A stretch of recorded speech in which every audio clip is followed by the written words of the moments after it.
lagi bersama aku, Angga 16 Mare-Mare. Kali ini kita akan belajar matematika, dimana belajar matematika nggak harus mati-matian. Oke guys, jadi kali ini aku akan bahas video matematika, dimana nggak sedikit orang bilang, aduh susah banget matematika ini, aduh susah banget, gue nggak suka banget, aduh benci, aduh pusing, aduh. Tapi kali ini kita akan belajar sampai tuntas. So, kalian siap baik-baik dan kali ini kita akan belajar tentang trigonometri. Trigonometri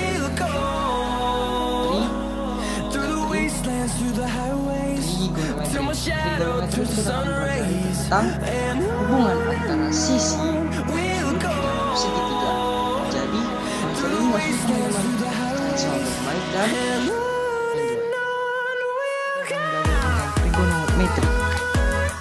Nah, teman-teman, dalam trigonometri kita memerlukan 3 hal, yaitu sin, cos, dan tan. Nah, bagaimana kita caranya mendapatkan nilai-nilai sin, cos, tan? Nah, saya akan membantu kalian dengan penjelasan berikut ini. Jadi, untuk sin, cos, tan. Jadi misalnya di sini ada sebuah segitiga siku-siku. Ini namanya di sini dia sisi depannya. Ini sisi depan. Kemudian ini namanya sisi miring. Sisi miring atau hipotenusa. Lalu di sini dia adalah sisi samping sudut. Oke, teman-teman. Oke. Jadi untuk rumusnya itu sin alfa adalah depan per miring. Depan per miring. Kemudian untuk cos alfa itu adalah samping per miring. Kemudian untuk tan alfa itu adalah depan per samping. Nah, biasanya ini bisa juga disingkat sebagai demi. Kemudian ini sami, dan ini adalah desa. Oke. Misalkan teman-teman kita lewatin soal ya. Jadi misalnya di sini saya punya segitiga siku-siku. Nanti kalian gambarnya harus pakai roll ya. Segitiga siku-siku, di sini siku-sikunya. Ini misalnya di sini adalah alfa. Oke. Jadi misalnya penyisisnya ini adalah 3, 4, dan 5. Oke. Jadi misalnya ada pertanyaan, tentukan dari sin alfa, cos alfa, dan tan alfa. Kalau sin alfa sesuai dengan rumus tadi berarti depan per miring, berarti depan sudut, depannya 3, kemudian miringnya adalah 5, 3/5. Kemudian cos alfa berarti samping per miring, samping sudutnya adalah 4, kemudian miringnya adalah 5. Selanjutnya adalah tan desa, berarti depan per samping, depannya 3 dan sampingnya 4, 3/4. Nah, itulah dia teman-teman awal atau dasar dalam mencari nilai-nilai sin, cos, tan dengan menggunakan sin. Kita sudah tahu cara menggunakan sin, cos, dan tan. Nah, kali ini aku akan ngasih tahu caranya menghafal sudut-sudut istimewa dengan cara yang gampang, karena di trigonometri itu kita ada sudut-sudut istimewa. Jadi tetap semangat ya. Tadi kita akan masuk ke trigonometri, sudut-sudut istimewa trigonometri. Jadi caranya itu yang pertama kita isi dulu di sini 0, 1, 2, 3, 4. Step yang kedua, semua bilangan yang ada pada baris ini kita kasih akar. Jadi akar 0, akar 1, akar 2, akar 3, dan akar 4. Nah, selanjutnya kita sederhanain. Nah, setelah disederhanakan jadi 0, 1, akar 2, akar 3, dan 2. Selanjutnya step kedua semuanya kita kalikan dengan setengah. 0 kali setengah 1 kali setengah, 2 kali setengah, akar 3 kali setengah, dan 2 dikali setengah. Lalu kita sederhanain. Jadi setelah disederhanain dari akar tadi jadi 0, setengah, setengah akar 2, setengah akar 3, dan 1. Selanjutnya teman-teman, ini dia untuk sin. Perhatikan ya, sin 0 derajat 0, sin 30 derajat setengah, sin 45 derajat setengah akar 2, sin 60 derajat setengah akar 3, dan sin 90 derajat itu adalah 1. Selanjutnya untuk cosnya itu sendiri gampang teman-teman. Tinggal kita balikkan saja dari yang sin 90 derajat menjadi cos 0 derajat. Tinggal balikkan cos 0 derajat jadi 1. Kemudian yang tadi setengah akar 3 nya juga pindahkan ke depan. Lalu setengah akar 2 nya juga tetap. Lalu setengahnya pindah ke sini, setengah pindah ke sini, dan nolnya pindah ke sini. Nah, ini dia untuk cos 90 derajat. Selanjutnya kita lanjut ke tan. Tan itu tinggal sin bagi cos. 0 bagi 1 0. Setengah bagi setengah akar 3 akar 3. Setengah akar 2 bagi setengah akar 2 1. Setengah akar 3 bagi setengah akar setengah akar 3 bagi setengah akar akar 3 bagi setengah dengan akar 3. 90 derajat 1 bagi 0. Tak terhingga banyak, salah. Jawabannya adalah tak terdefinisi. Cantik. Jangan. Nah, ini dia teman-teman sudut-sudut istimewa trigonometri. Nanti kalian lama-lama akan terbiasa. Ini bisa kalian hafal, oke? Dengan cara tips yang gampang dari saya tadi. Sudut-sudut istimewa dalam trigonometri. Nah, jadi misalnya ada pertanyaan, enggak, masa kita cuma bisa nentuin nilai sin kostan dari sudut-sudut istimewa aja? Bagaimana kalau nentuin sudut sin kostan dari sudut yang lain? Nah, jawabannya bisa. Selanjutnya nanti aku bakal kasih tahu caranya itu dari kuadran 1, 2, 3, 4. Jadi tetap semangat, menyaksikan videonya ya. Saya bilang tadi kita masuk ke kuadran 1, 2, dan 3, 4. Nah, apa itu kuadran? Kuadran adalah penggolongan atau pengklasifikasian sudut.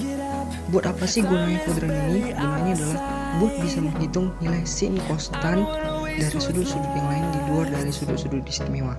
Nah, di sini ada 4 kuadran ya, ada 4 daerah. Kita bergerak dari lingkaran. Satu lingkaran 360 derajat kita bagi 4 daerah.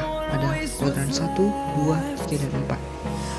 Nah, kuadran yang pertama adalah sudut yang terletak dimulai dari 0 derajat sampai 90 derajat. Kuadran kedua, sudut yang terletak di antara 90 derajat dan sampai 190 derajat. Kemudian kuadran 3, sudut yang terletak di antara 180 derajat sampai 270 derajat. Kuadran 4, sudut yang terletak di antara 270 derajat sampai 390 derajat. Nah, kita latihan untuk kuadran misalnya 80 derajat, berarti dia jadi kuadran pertama.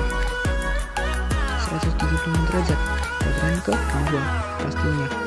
Kemudian kalau dia 200 derajat, kuadran ketiga. Kalau dia 290, kuadran keempat. Nah, kalau misalnya ada sudut 580 derajat di mana dia terletak, otomatis dia di kuadran ketiga. Kenapa? Kita kurangkan 580 dikurang 390 derajat, apalagi 220. Kita harus membedakan kuadran-kuadran karena setiap kuadran memiliki ciri-ciri yang berbeda. Ciri-ciri pada kuadran pertama yaitu semua positif, kuadran kedua hanya sin yang positif, kuadran ketiga tan positif, dan kuadran 4 cos positif. Pada kuadran pertama semua positif, kuadran kedua nilai cos dan tan yang negatif, pada kuadran ketiga nilai sin dan cosnya yang negatif, dan pada kuadran keempat nilai sin dan tan yang negatif. Ingat teman-teman, semua sin dan tangannya kosong. Inilah nilainya yang negatif. Ini nilainya yang positif. Semua sin dan sin, tangannya tan, kosong kos. Konsep kecil yaitu 180 derajat tetap dan 90 derajat dan 270 derajat ganti. Nah, apa nanti maksudnya? Aku akan jelasin ketika kita mengerjakan soal.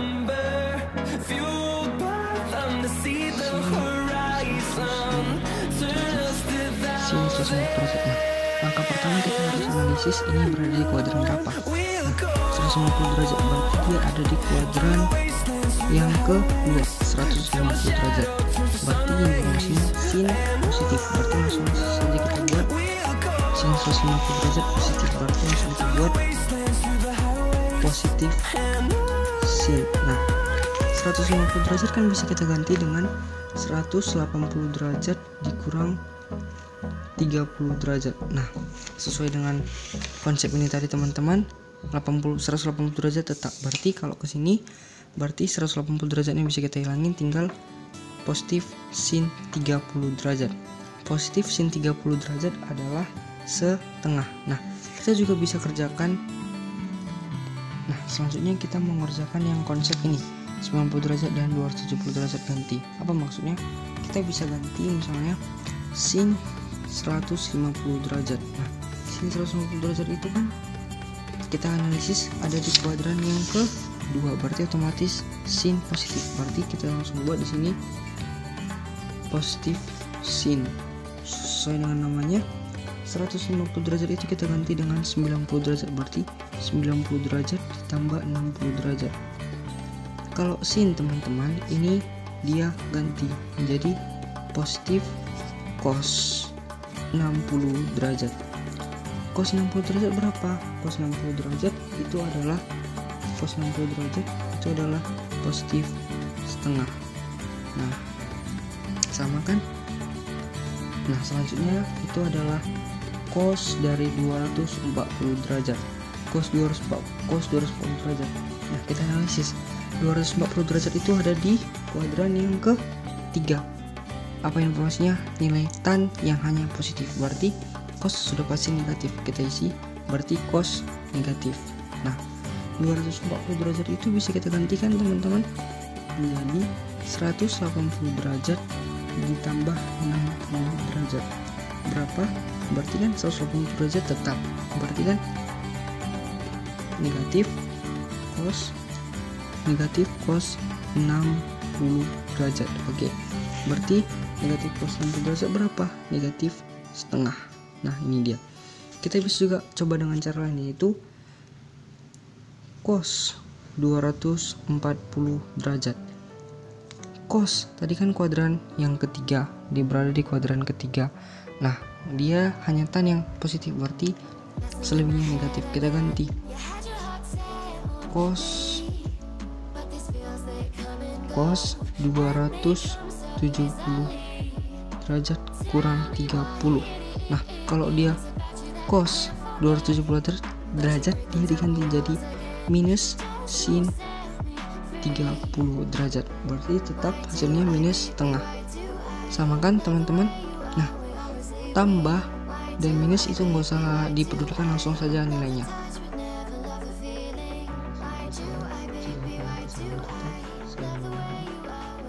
Jika kalian merasa lebih dulu, kalian bisa share ke teman-teman. See you teman-teman.